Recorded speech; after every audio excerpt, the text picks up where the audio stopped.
السلام علیکم ورحمۃ اللہ وبرکاتہ۔ بسم اللہ الرحمن الرحیم۔ ومن قاتلہ متعمدا فجزاؤہ جہنم۔ معزز سامعین و حضرات، لاہور شہر میں شاد باغ بھگوان پورا گندے نالے کے اوپر کہتے ہیں، وہاں پہ ایک واقعہ پیش آیا کہ صبح کے وقت اہل تشیع کا جو ایک گھوڑا ہے جسے ذوالجناح کہا جاتا ہے، اس کی سیر کے لیے اسے اس کی دیکھ بھال کرنے والا لے جا رہا تھا۔ اس کا نام عرفان بتلایا جاتا ہے۔ کہتے جب وہ لے کر جا رہا تھا تو آگے کسی نے اس کے اوپر اندھا دھند فائرنگ کی، اور فائرنگ کی نا جب، تو اس ظالم نے فائرنگ کر کے اس گھوڑے کو، ذوالجناح کو قتل کر دیا۔ موقع پر ہی اس کے دم ٹوٹ گئے۔ اللہ اکبر۔ میں یہ بات کہنا چاہتا ہوں کہ جو مارنے والا تھا اس نے مذہبی فساد میں نہیں مارا۔ یہ اینکر لوگ ہیں جو اس بات کو کہہ رہے ہیں اور اس کا ثبوت ہے، اس میں مذہبی فساد نہیں ہے۔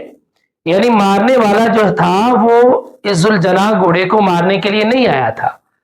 اس کی گھوڑے کے ساتھ کیا دشمنی ہو سکتی ہے جی؟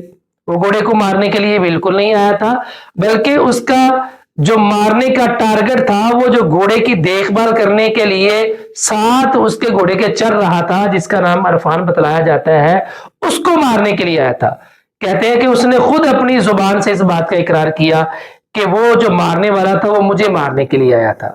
بلاخر اس نے کیا کیا، جب فائرنگ کی تو فائرنگ کے نتیجے میں وہ ان کا گھوڑا اسی وقت ہی دم توڑ گیا، اور اس انسان کو بھی فائرنگ لگی، اس کو بھی گولیاں لگی، اس کو میو ہاسپٹل میں داخل کروایا گیا، بلاخر وہ بچ گیا۔ لیکن میں جو بات کرنا چاہتا ہوں وہ یہ ہے کہ اگر آپ ایسے کریں کہ کسی کے جناب والی جس کو پوجا جاتا ہے اس کو مارے تو فساد ہی پھیلے گا نا، اس کو توڑے، اس کے ساتھ آپ کو ایسا سلوک کرے تو فساد ہی پھیلے گا۔ اللہ اکبر۔ فساد نہیں چاہیے پاکستان میں، امن چاہیے۔ آپ کو شرم آنی چاہیے مارنے والوں کو کہ تمہیں پتہ نہیں اللہ کے بندوں وہ اس گھوڑے سے کیا کیا امیدیں لگائے ہوئے ہیں، اس گھوڑے سے ان کو کتنی امیدیں ہیں، اہل تشیع کو کتنا ان سے الفت اور کتنی پیار ہے۔ یہ بات میں نفرت سے نہیں کر رہا۔ آپ دیکھتے ہو کہ جب محرم الحرام آتا ہے، یہ گھوڑے کے نیچے سے گزر رہے ہوتے ہیں، جو شبیلیں لگتی ہیں، یہ ذوالجناح جو ہے وہ جب تک پی نہیں لیتا آگے لوگوں کو پلائی نہیں جاتی۔ بہت سارے ایسے واقعات ہوتے ہیں۔ اب جب یہ ذوالجناح فوت ہوتا ہے، اس کو غسل دیا جاتا ہے، اس کو دفنایا جاتا ہے، پھر ان کی مقبرے اور قبریں بنتی ہیں، اس کے اوپر دربار بنتے ہیں، باقاعدہ اس کے اوپر پھر منتیں مانگی جاتی ہیں۔ اہل تشیع میں یہ عام ہے، اور گھوڑے کے ساتھ ان کا لگاؤ تمہیں پتہ بہت زیادہ ہے۔ کہنے والے نے یہ بھی کہا یہ گھوڑا رسول اللہ صلی اللہ علیہ وسلم سے چلا آ رہا ہے۔ اس کے بعد آپ نے اللہ کے نبی نے حضرت علی کو دیا، حضرت علی نے حضرت حسین کریمہ رضی اللہ تعالیٰ عنہما کو دیا، وہ ایک الگ بات ہے۔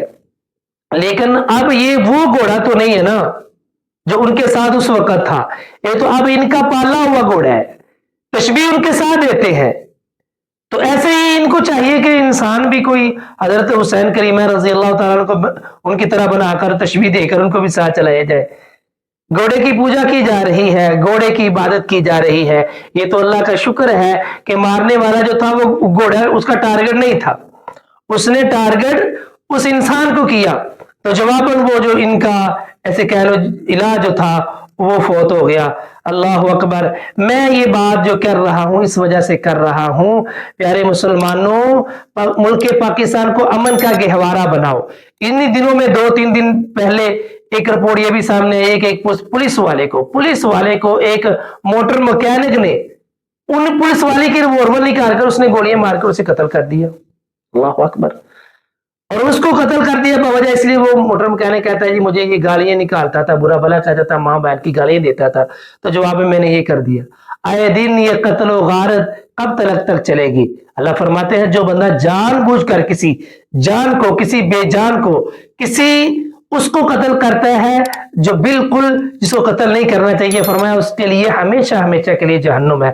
اللہ کا الحاکمین سے دعا ہے کہ اللہ پاک ہمیں صحیح معنوں میں قرآن اور سنت کے اوپر عمل کرنے والا بنائے۔ آخر دعوانا ان الحمد للہ رب العالمین۔